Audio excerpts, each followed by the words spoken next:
I'm by the what is it, the skin of our teeth. It's working. My name is Malika. Welcome to our Thursday book launch, and I'm so glad that I'm actually able to get online. I'm also super excited to have Rebecca Watkins here.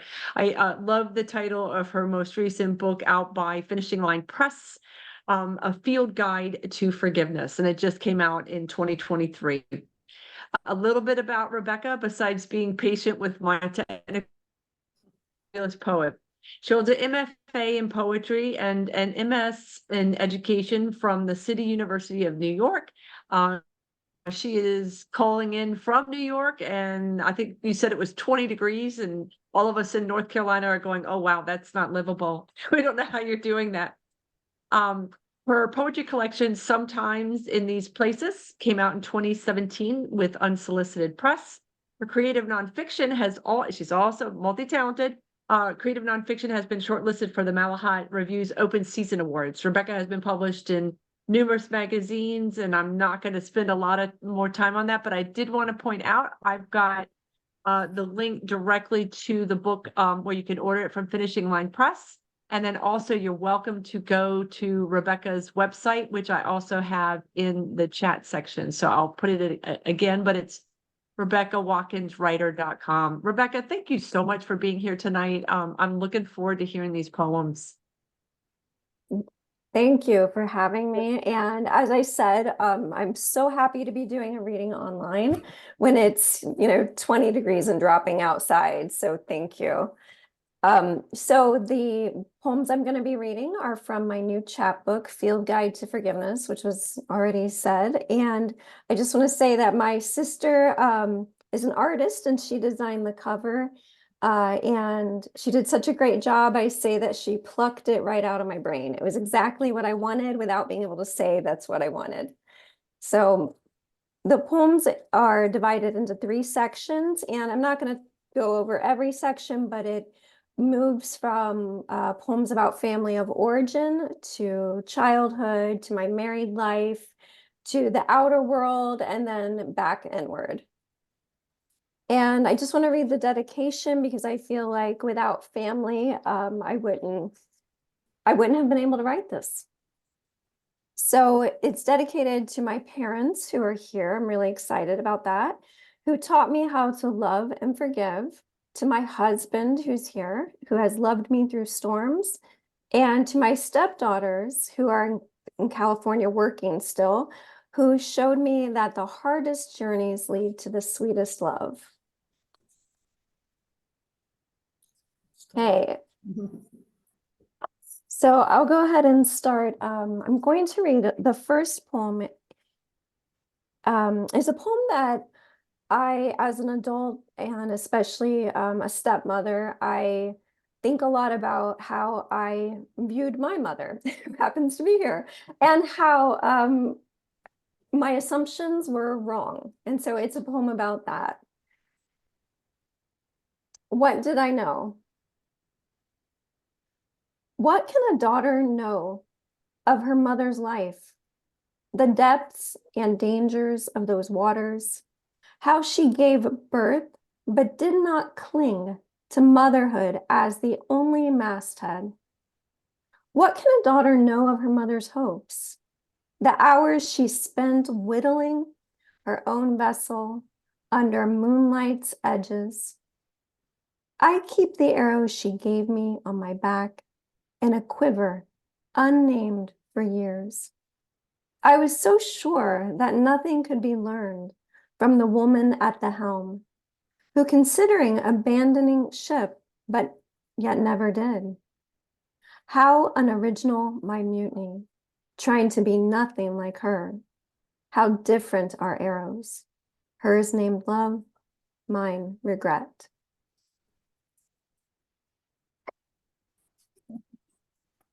Okay, the next one follows the same kind of vein, but this one's about my father. And this is called My Father's Dreams. It's a prose poem. The heat hugged the sidewalks and the orange plastic chairs squeaked under us. Our legs dangled over the edges, not quite reaching the floor. The smell of gasoline that always came home on my father's shirt hung in the air as we waited and munched on Milky Way bars. We each had a textbook out, mine on the chair beside me, my sister's on her lap. The jackets made of brown paper bag decorated with crayons. When a car drove up to the pump, a bell would ding twice, and my dad would stride his wiry body out, wiping the grease off of his hands with a shop towel. We watched as he slid the hose in the tank, and the numbers flipped too fast for us to read. His dark hair gleaming, he leaned over the hood of the car, flung the wipers up, and dragged the squeegee in horizontal lines over the windshield, blue drops flying with the flick of his wrist. Later, at home, his hands scrubbed until the grease was just a memory. We waited to wrestle the strongest man we knew. Each of us locked our arms around a bicep, and like a mountain, he rose as we laughed, our legs hanging in the air. He would roar and pretend to flail, this young father whose dreams were taking root inside of him.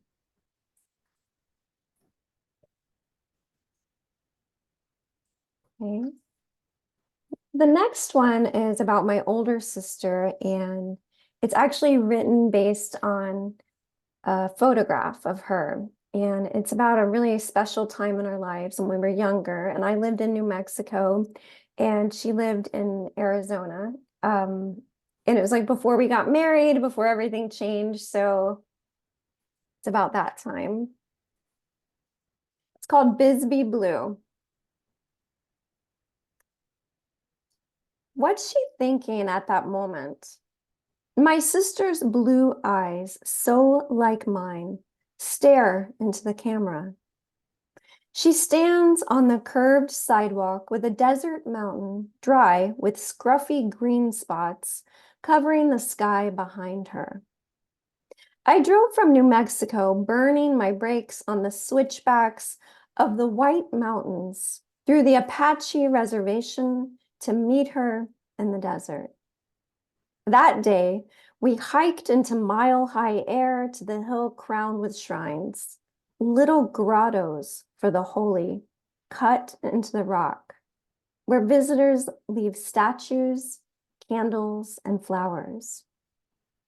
She wears a denim shirt, bag slung over her shoulder, hint of a serene smile covering her crooked tooth. A photograph, a shrine, one I didn't realize I was building.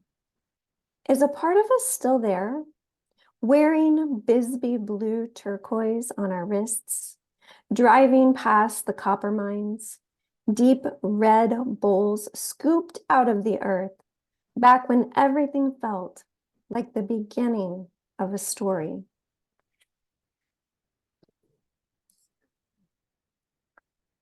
Okay, I'm going to move to now the section of the book that's about sort of my current life and marriage. And this one is called An Almost Honeymoon. It's about before my husband and I got married. Riding through the salty air of Cape Cod on trails dappled with sun, it was easy to forget the house we'd be returning to in New York. Easy to forget we were unaccustomed to spending weekdays together and folding laundry, falling asleep, or struggling to sleep. And yet these were our lessons to learn, like newlyweds. But I wasn't wearing a ring yet. He'd already had his children. Pine needles softened the terrain. Their clean smell washed over us. But I could not shake the feeling that no amount of my pictures on the walls or shoes laying by the door could compare to the life he lived before me.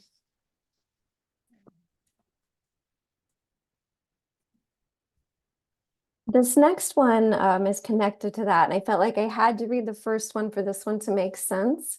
And this is about my mother-in-law, and she passed away 5 years ago.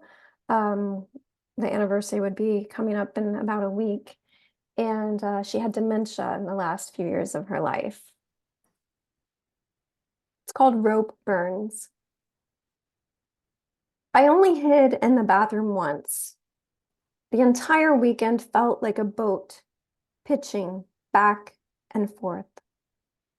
Each time we visited my mother-in-law at the memory care facility, she called me his ex-wife's name, her first daughter-in-law.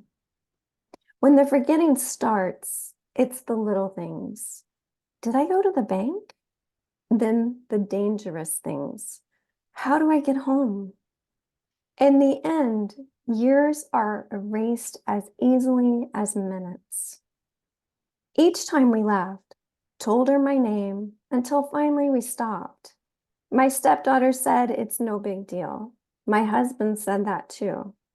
I am not petty, but I am clutching the rope connecting her to me, to my memories of loving her. My arms are shaking, my hands raw.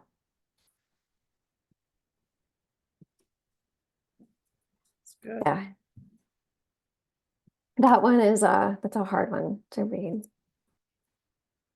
Okay, the next one is also about women in my family, and this is kind of my the women biologically in my family, bloodline, and it's called Birthright.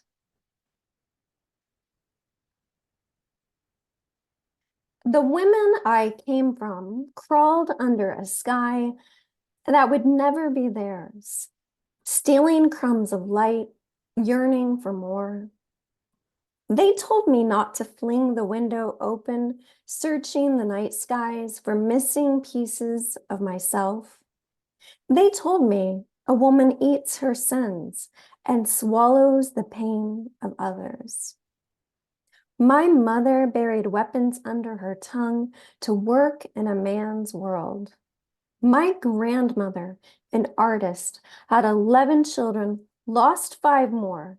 She picked up her paintbrush again right before she died.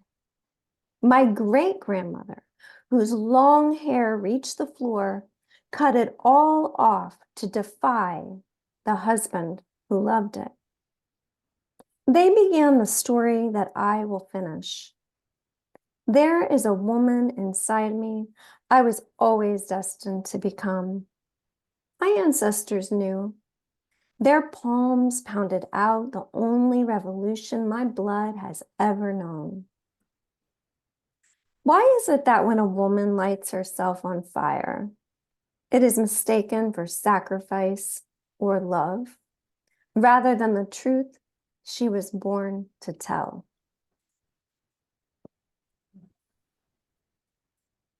Good.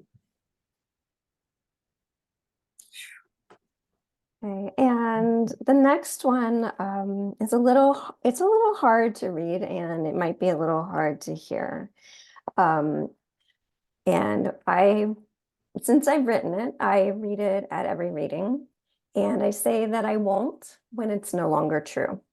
And I wrote it after the Parkland shooting. I'm a public school teacher, and so this means a lot to me, this topic. It's called Planning for the End of the World. Let's darken the windows with a number 2 pencil. Pretend danger isn't a white boy with rage. Let's push the desks against the door, then analyze whether love or death drove Ophelia mad.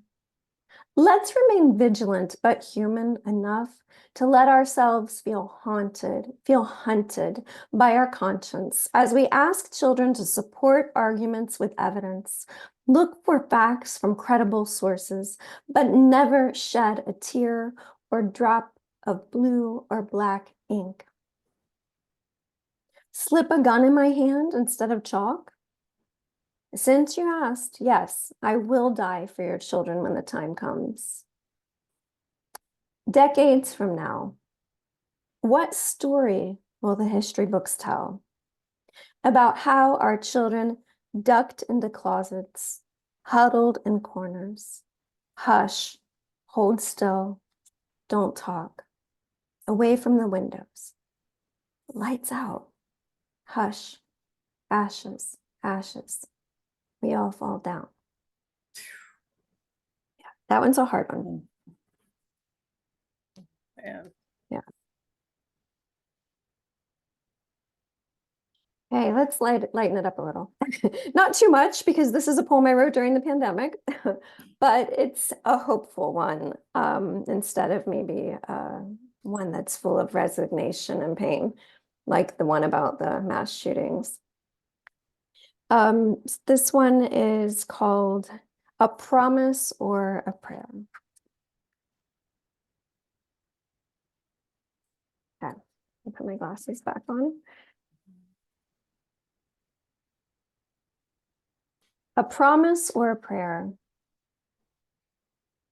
Dogwood blooms will breach the sky again. Under the decaying bough, green shoots rise. Whatever we have lost, because we've all lost something, will leave a field open within us. New life, grafted from all we've borne, will grow, though we may never see it. All the ways I've been at war with the world and myself are gone now, the reasons forgotten. If there's anyone to forgive, do it now, I tell myself. I think it may be a sin not to love during these times. And I wrote that probably 6 months into the pandemic, when here in New York, we were completely isolating and there were so many people dying. But I just wanted to remind myself that, in nature, it's like when things seem to be, dying, there's always hope. There's always something underneath the surface if we can look for that.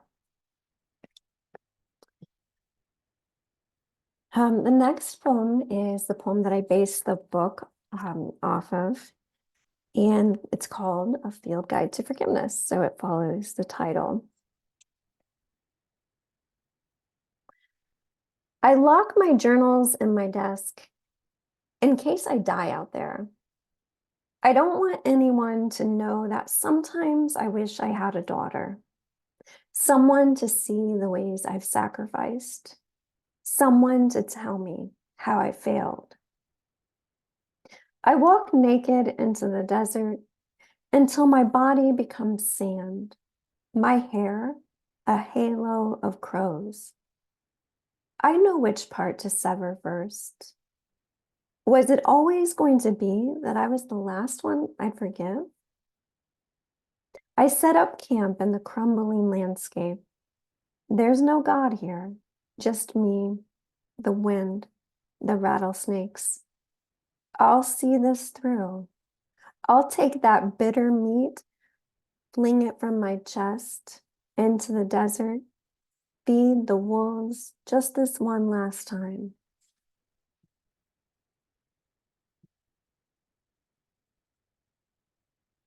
Hey, I think I'm just going to read 2 more. This one I have never read, but I decided I wanted to give it a try. I wrote it years ago, but it felt that it fit in this book once I started compiling it. And I don't know if there's much to say about it, but everything in here is kind of true. So there are mentions of just things that I read or I heard on the news, things that I have seen, and then, it makes it personal. So it's called A Strong Fate. I drove down the same streets that were flooded yesterday, saw a man sitting like Buddha in the middle of a sidewalk, his bags gathered like disciples around him. I read about another man whose dreams told him to build an ark. On faith, he listened. I have almost died twice, Once at the moment I was born, once at the moment I was saved. And what happened in between left me for dead too. Because I lived, someone once told me I had a strong fate. I wish he would have said faith, but I doubt it's true. After floods, it's easier to cry. Let go, my heart says, because the smell of lilacs, piercing and flawless, because the summer sky stretching in its hopeful expansiveness, because the ache toward forgiveness has begun to outweigh the deed. Oh, Rebecca, thank you so very much. This was a very active chat section. You're going to have fun looking at this. If people want to unmute and just take a moment to say thank you for those beautiful poems and the lovely reading. Oh, please do. It's very good. Wow. Wow. Wow. Oh my Love goodness. hearing you I read thought you were them. going to read one more. Brava. Oh, no, I think that was it. I thought you said two more. Oh, Stephen, I like it. Let's ask for another one. I think he's right. oh, Encore, oh, encore, encore. oh, really? Okay. Hi, Serge. Okay. Please. Is Sergio here? Yes. Hi, Becky. Sergio. One for Sergio. All right, I'll do one more for Sergio. Okay. This is actually the last poem of the book. I feel like it's a good one to end on. And it was me playing with form, so it looks really different. It's directions, but well, you'll see. It's called Directions to Your Lost Self. Your GPS won't work on this journey. No signal. Tattoo the coordinates on your palm of where and when you left yourself. You were 5 years old and you fled your body. You were 25 and numb. Let those blue numbers unravel. Become the ropes you grasp, like a woman climbing up to an ancient city in the cliffs, where she can exchange currencies, experience for sustenance, her sorrows for strength. Number 1, get on the main road, drive until the wheat fields look like hands waving, until the land blurs.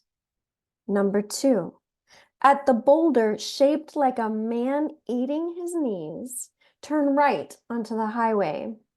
Number 3, merge. Don't pay attention to the signs, only the mile markers inside of you. With each mile you breathe deeper. Now the memories come. Let each spread like a drop of ink in water. Number 4, the last bit of road is the trickiest.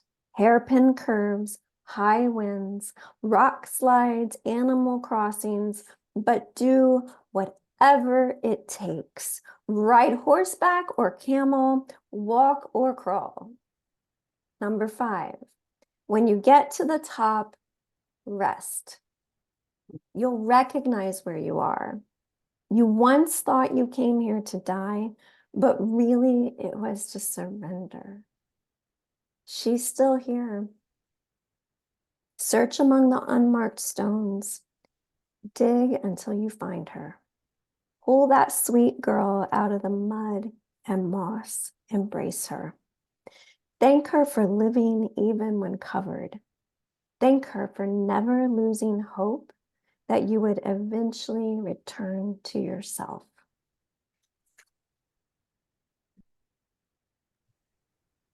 Ooh, Wonderful. that one gets me. Awesome. Awesome. I am really glad that we had that last poem.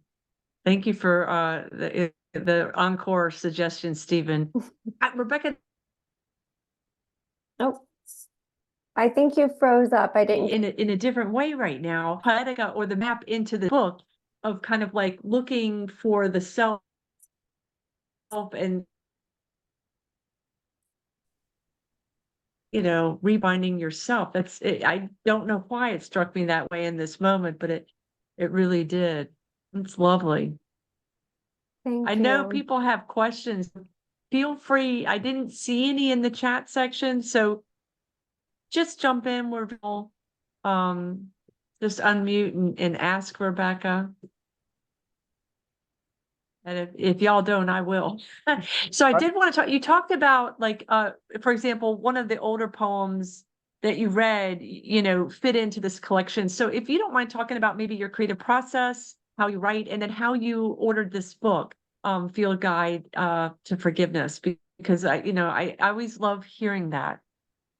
My creative process is sporadic because of work. So I write when I can, and for what works for me are prompts. I really like prompts and I like writing with people. So if I can be a part of a group or, even if it's online or take a class or I did this very informal writing where it was more like journaling, but it was with a friend of mine and we would get together, there were three of us, and share what we wrote, and poems came out of there too. So in some way it's an informal process, and because I haven't taken a poetry class for a pretty long time. And when I feel that I have something that, can be worked with, I have friends, and Juan is one of my best editors and helpers for poems, and we get together and we read each other's and give feedback. And that's invaluable to have somebody who I know respects my work and connects with it to give me feedback. So when I ended up thinking about this book, there wasn't a lot of forethought in it. It was more that I loved the poem, Field Guide to Forgiveness, but I felt like there was so much more. It's such a short poem, and I'm like, but there's more I want to say. And the theme of forgiveness kept coming up to me because of, the pandemic and being pretty isolated and away from my family. I couldn't see them for years. And a family member, struggled with an illness. It just really brought things to, it put things in perspective about what's important. And I think age plays a part in that too. So the idea of forgiveness kept coming up. And so I did have some new poems from the pandemic, but I also looked back to, old files, and I thought the poems that I really liked, but they didn't seem to have a home before, found a home in this book. And I was really happy about that. Some that I think, for example, the one I read about, the Buddha sitting on the sidewalk, the man I saw, like that's an older poem. That's like 10 years old at least, but it found a home here. Thank you for that. I just was curious about your process, and I started thinking about the term of like a social writer. I think sometimes being in each other's company is part of like that beautiful flash of synergy. And I find that oftentimes these book launches, give me inspiration, and I know a lot of us had lines that I think there was one that I think it was 5 people wrote the same line down at the same time. I'm trying to find it because I think you'll be fascinated, Rebecca, to see which ones were like, all of us went, whoa. One of them was My Hair, a Halo of Crows. That had a lot of people write, and Feed the Wolves Just One Last Time. I think that was the one that, that's the one that had like 5 people at the same time writing. It's always interesting to me to see that. Does anybody else have a question about, about the new book from Rebecca or about a particular poem?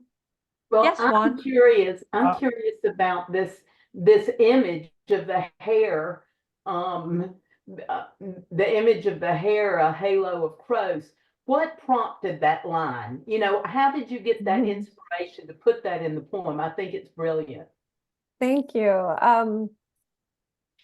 I lived in New Mexico for a handful of years before I moved to New York, and I did a lot of solo hiking in this one particular spot. And I would get up there by myself, and it was on the edge of a mesa, and the birds, I think they were crows, ravens, blackbirds were fascinating to me because they would fly so close to my head that I could hear their wings slice through the air. And it sounded like such a loud sound because there was nothing, there were no other sounds. And so it came from that those were the animals I noticed, right? So out in the desert, it's like I saw the birds more than I saw like the lizards or the snakes, but they were there too. And that's where it came from. That's great. That's very cool. Thanks for asking that question, Donna. I saw Juan had a question as well. I have a comment and a question. One thing, Rebecca, is the more I hear your poems, the more I think that the title of your book could be the only title for that book. It's so much what you say it is. And I was wondering if you could tell people what you call each section of your book, because I love how you title it. Okay. So each section, I decided to try to be parallel about it and use nouns. So it's like lowercase, 2 words with, the ampersand in the middle. So the first section about family of origin, it's called Blood and Dreams, because my dad's dreams and bloodline. I'm not going to explain all of them, sorry. The second section, which I didn't read poems from this, it's a shorter section about childhood, is called Bruises and Lies. This section that involves, my marriage and my mother-in-law, that's Vows and Ghosts.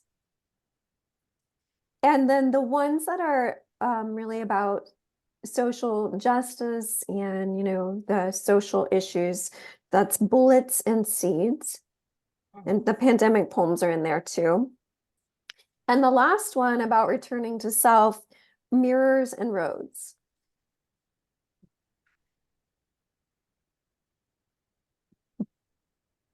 And that was fun. That was actually really fun to come up with, what am I going to call these sections? I like that. Yeah, Juan, thank you for that, because it was nice to also hear your thinking behind coming up with sections, because a lot of times when we're writer that hasn't put a book out, that's a whole nother mystery of, I think it's been called ordering the fire or something like that. And I think it's nice to hear how someone else has kind of tackled that and the thinking behind it. I like it. Thank you. Thank you for that, Juan. Someone named Mary Lou is trying to enter the call. Does anyone know someone by that name that might be joining us? Yes, she's Okay. a friend. I'm going to let her in. Yes, it looks like she was just able to come. Okay, good. Yeah. Yep. Thank you, Donna. I had sent her a message, but hadn't heard back. Yeah. So she's in now. Okay. She can watch the video too. Good. Does anybody else have a question for Rebecca or a comment about the reading? Any thoughts that you'd like to jump in with? I'll make a comment. Seeing that I'm the subject in a couple of the poems, I found it so brave, because I can't imagine ever in my lifetime writing something about my mother and then reading it in front of her. I would probably die first, but that is just so brave. And that's part of the cycle. And it was a tribute. It was such a tribute to, and to your father too. He tears up every I time. love that, he Ginger. about the father. And he just gets so choked up and teared up every time he hears that when he reads it. Aw. He can't even read it aloud. So it's just a blessing. You're going to make me cry, Mom. Knowing that we weren't perfect, but yet you can still come back around. That's just wonderful. Aw. So I just want to thank you. No, thank you for being here. So I love that. And I wanted to say, that the field guide to forgiveness, I kind of understand in that interaction why the dedication, Rebecca. I see it. That's beautiful. Openness, you. willingness to be very human and very vulnerable, and also very compatible. Thank you. I was almost wishing, though, is your sister isn't here, though. No. I Yeah. love that she did the cover, though. She's probably working. Oh, the ones in Texas, I'm not sure what they're doing, but I know the one works. She's a pharmacist or a pharmacy tech. Yeah. And she works till the pharmacy closes every day, almost every day. So I And don't is know. that the one that did the cover art? No, I have two sisters and a brother. So my younger sister, who's an art teacher, did the cover. And that's actually there are two pictures I took. One is of the desert and one is on a beach. And I'm wearing like a shawl. And so she kind of somehow superimposed them. I don't quite understand. And made it my favorite color, orange. So that's my younger sister. My older sister is the one in Bisbee blue. So, and I don't have one about my brother in this book. So, and the other one I do. Actually, And her now whole we know who you family, owe one to. her whole Say it family again, are Mary. artists. Her mother's an incredible writer. Her father's an incredible painter who even taught me how to paint a little. And her sister's a pot, what do you call it? Someone who's like a, Ceramicist. yeah, she's Yep.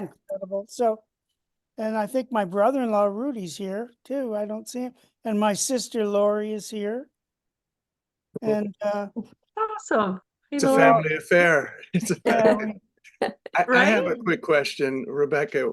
Is there a point in your life when you realized that you were going to cross that street into the world of poetry? And the second question is, do you read to your poems to your students? Oh, Stephen, that's a question. Um, I always wrote poems, so there was no conscious thought about it. I mean, I have silly poems that my mom had in a scrapbook that I wrote when, from the beginning, and they rhymed and they were terrible. But I think that must have just been the way I processed the world even as a child. So I did make that conscious choice though to study it and to go to school for it later on in life. It was a luxury for sure.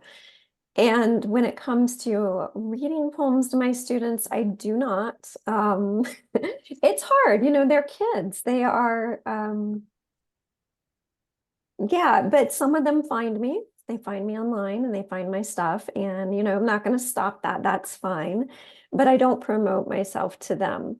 If they ask me about it, I'll tell them, but only in a way where I can support them if they want to pursue that path. Right. So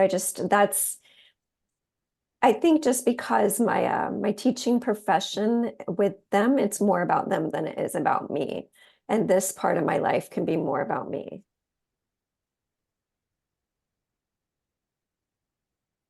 Thank you for that question, Stephen. I was Yes. wondering the answer as you asked it. I was like, oh, but I love your answer. I don't see any more questions in the chat section, so I think that we are at a place to say thank you so very much, Rebecca. That was such a delight. And I love the selections that you chose, and I'm glad we got an encore. Thank you. And thank you everyone for your words and your questions. And I feel very supported, and this is a wonderful community and environment to read in. So thank you. It was our pleasure to have you here. We're gonna head into I forgot to ask Madalasa if she wanted to read as well, but who I have for open mic is Juan, Christy, Laura, Regina, Kim, Donna, and Karen. And if I missed anybody, send a message. Juan, we're coming to you first. Cal, I'll get you that'll add you.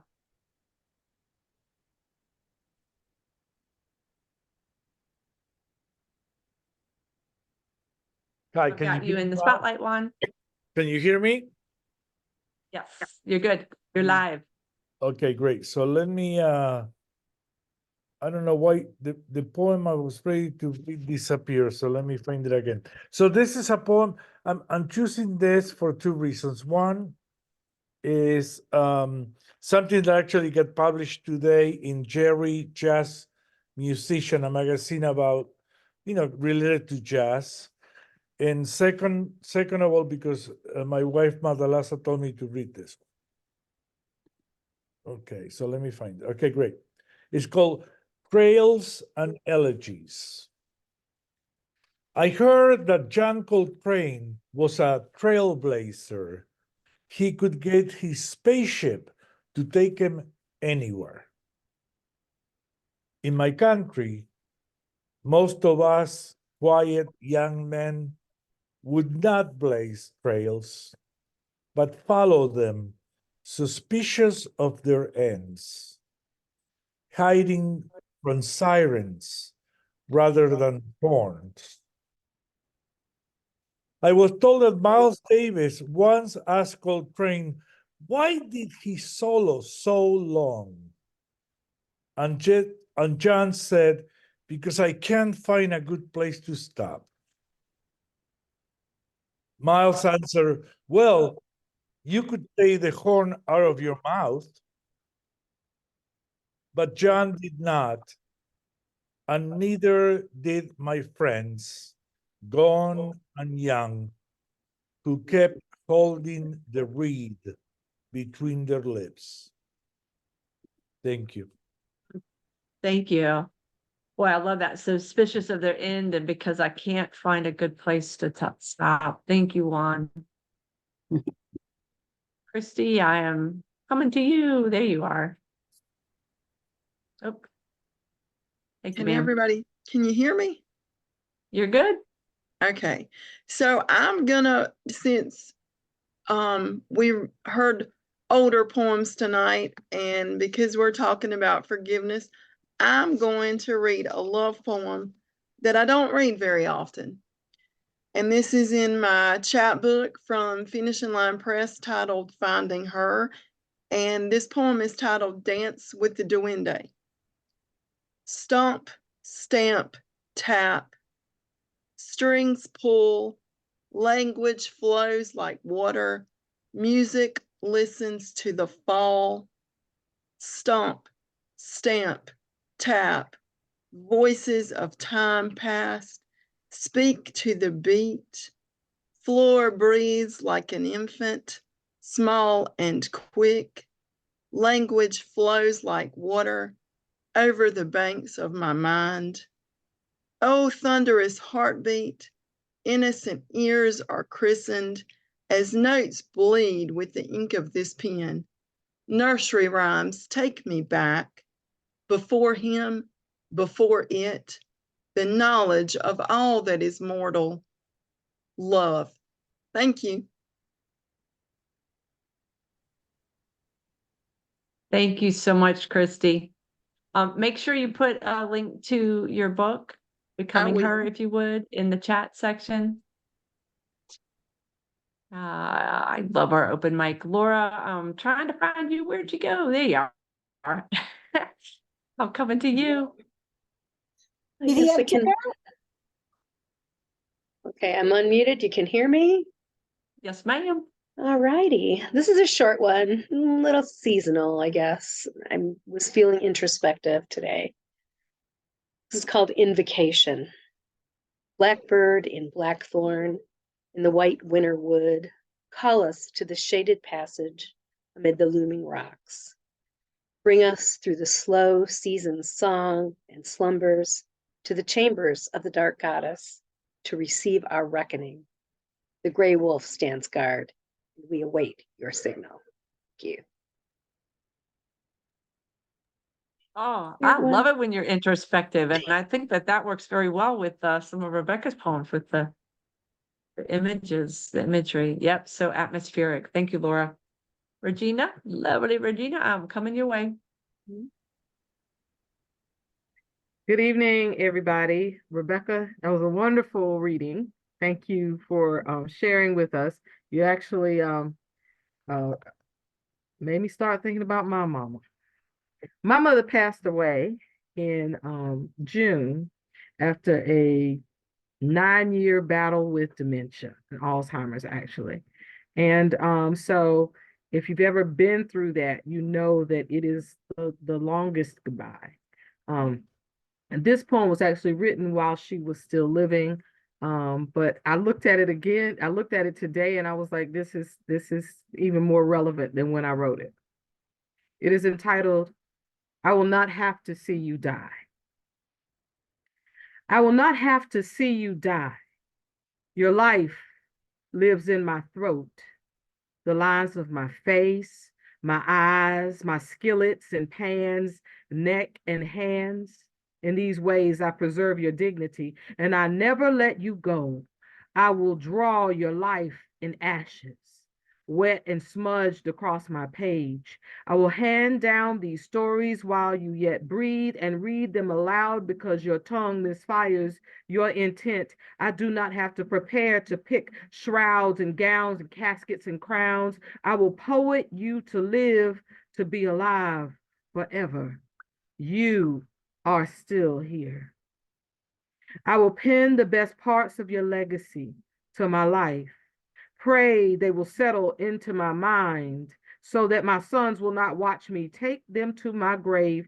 I will restitch these maps to them and plot a course to me, to you, and so on and so on. I will not have to see you die, to know that you live again. Pressed in my trembling soul are the coordinates to your star, your branch, your seat among our great familial crowd of witnesses. I will fly to you, find you, wherever you are, whenever you are, now and in the stars, and in the by, and by, and by. Oh, Regina, I love that. You lit the chat section on fire, girl. So you're gonna have to take a look there. But I love poet you as a verb. I will poet you to live. That is gorgeous. Wonderful. Kim, I am headed your way. Oh, Regina, I will poet you to read for me all the time. What a great reading. Thank you so much, Rebecca. And I'm going to really switch the mood. This is kind of a tongue-in-cheek poem, and I guess men can get something out of it, but it's really for women. Ode to Bras. Remember when you dangled from the rickety ceiling fan in the steamy second-story bedroom of the beach house that August? Hooked on a blade of giddy passion, you fluttered and twirled above us, a conqueror's flag, flying brazenly until we packed up for home. Remember when I tried on so many of you that spring of my 35th year? I spent sums I could not afford on purple and peach, gaudy and demure, lace and satin, demi-cups and strapless, telling myself I adorned myself for myself. How you have shamed me, buoyed me, chafed me, pinched me, held me down. You reveal my self-hate, my pride, and my whimsy, barometer of weight, signal flare of mood, abandoned ship of decorum, conformity's dunce cap, firebowl in supplicant hands. I have tossed you aside the minute the door was shut, cursed you, shunned you when I felt I could. Once upon a girlhood, I longed for you, admired my own metamorphosis inside you. How often I've laughed at your stubborn resistance to fumblers. I've thrilled at the thought of the big reveal. It's hard for you to remain resilient against my body's sagging apathy. I bear your teeth marks on my shoulders. I'd rather we parted. Kim, I adore you. Thank you. I love our open mic. Donna, I'm coming to you. I think I just lost you. There we go. Okay, let me make sure can you hear me?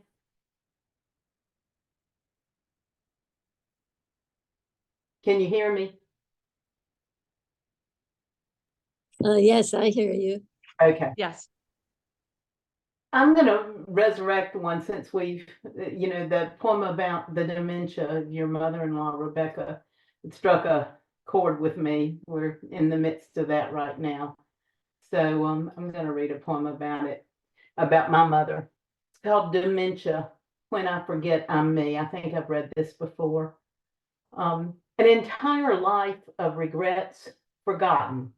Long conversations evaporate into passing moments. Don't try to remember the words. They are like picking at threads one miraculously catches between thumb and finger as you hold on to a single string. Pull, pull, and watch as the fabric and everything that once held you together unravels. Thank you. That is gorgeous. And boy, is that, yeah, that I love those last two lines in particular because it really hits that long goodbye. Mhm. Having lost my mother to, Alzheimer's over a decade ago. Oh, Boy, so I wish you didn't write that poem from experience. yeah. Yep, everything you once held together. Karen, yay, coming to you.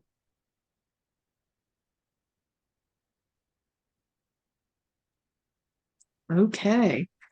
Well, apparently I have another Ted Kooser poem. I don't know what's up with that, but I love that man.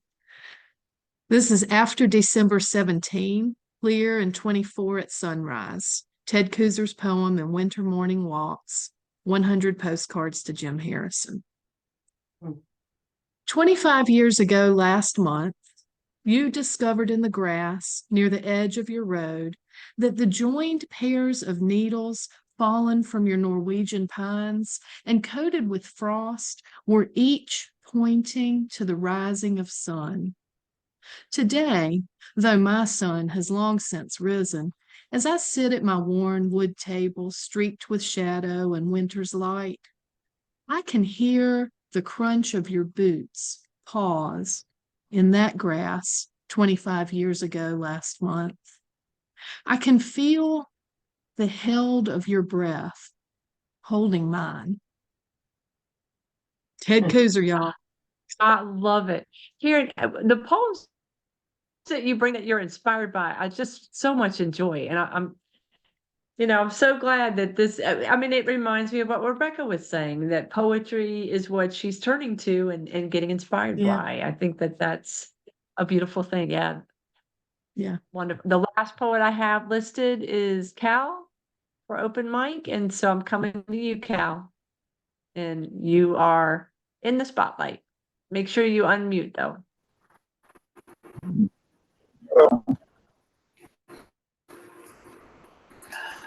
Okay.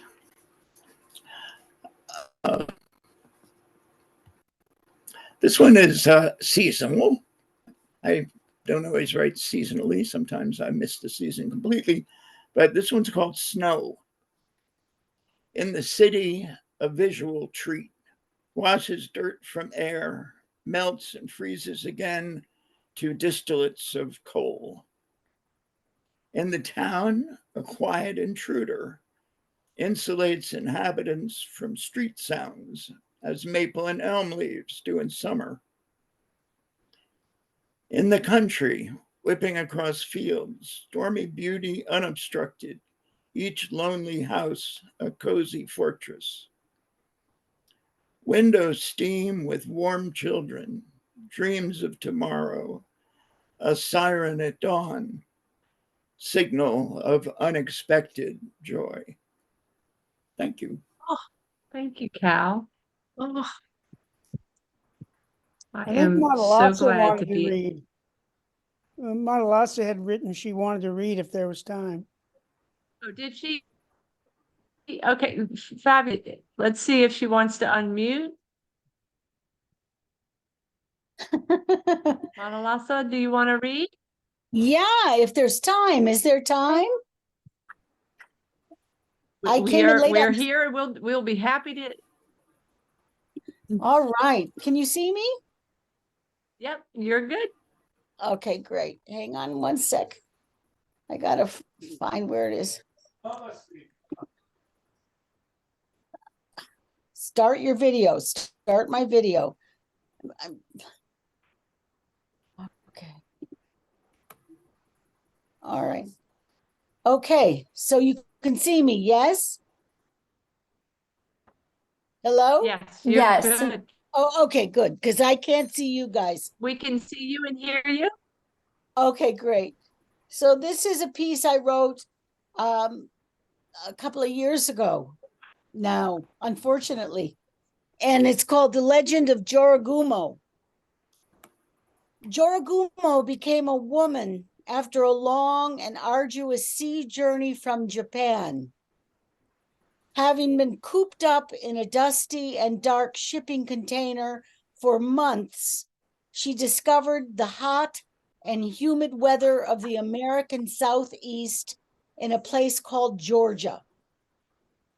Joragumo settles down here with her egg sack brimming with thousands of Joro eggs that she has tended ever so carefully during the long ride in the shipping container.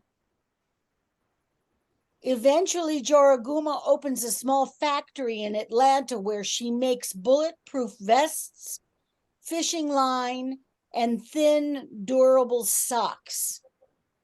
These sturdy products are made from the soft and strong thread that spring forth from the bottomless trove of silk lodged deep inside her guts. Her first order of business is finding an unsuspecting male to seduce and eat. Without the sustenance of a steady diet of men, she will die a painful death, and her life's mission to make bulletproof vests, fishing line, and thin, durable socks will be thwarted. At night, the beautiful Joragumo prowls the dark streets disguised as a prostitute.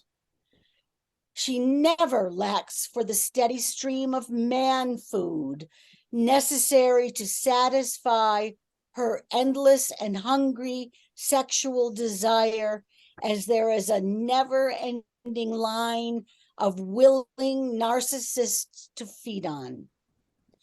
Her factory flourishes. She and her thousands of Joro children produce cutting-edge technology and create bulletproof vests that can withstand the mighty artillery of the entire Russian army. In no time, she is shipping crate loads of bulletproof vests to Kyiv, where the Ukrainian army gains the military advantage over the ill-equipped, underfed, frostbitten Russian soldiers.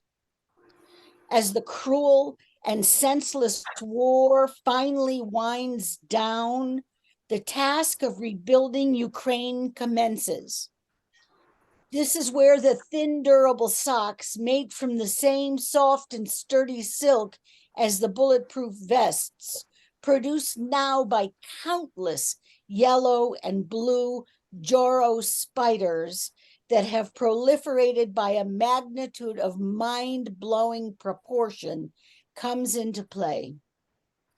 These socks are put on every foot of every displaced Ukrainian person in every corner of the world: Poland, Slovenia, Hungary, Moldova, Ireland, even as far afield as our country.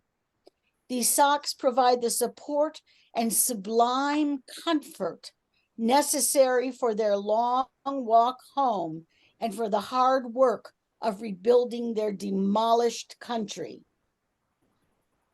Throngs of tiny and terrifying Joro spider parachutes, carried by the blessed winds, make their way to a place called Mariupol, where the deathscape left by the madness of war, a horror greater than finding an egg sack of spiders in your clothes dryer back home, is enough to render an entire country numb. Yet once again, the beautiful Joragumo rises to the occasion with her fishing line. And soon enough, the war-weary sailors of Mariupol begin to weave brand new nets from Joragumo's fishing line, and they too rise as free beings on the shores of the Black Sea. With the Russians chased out of Ukraine and Mariupol a thriving port city once again, we find Joragumo lolling lazy and happy in a patch of afternoon sun after her lunch of a small, pale bureaucrat from Moscow.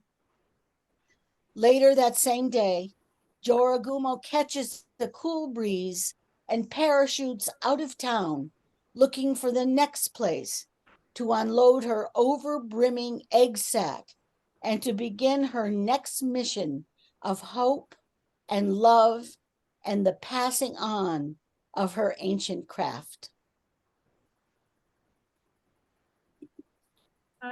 Thank you so very much. That's the perfect one to end on. And we probably have some addresses for her too, for her man food. All right, guys, thank you so very much, Rebecca, and to everyone who was here and shared a poem. Just, once again, astounded by y'all's creativity. Thank you and be well. I hope to see you another Thursday. Thank you. Thanks, Thank you. Rebecca. That was great. Thank you, Rebecca. Bye.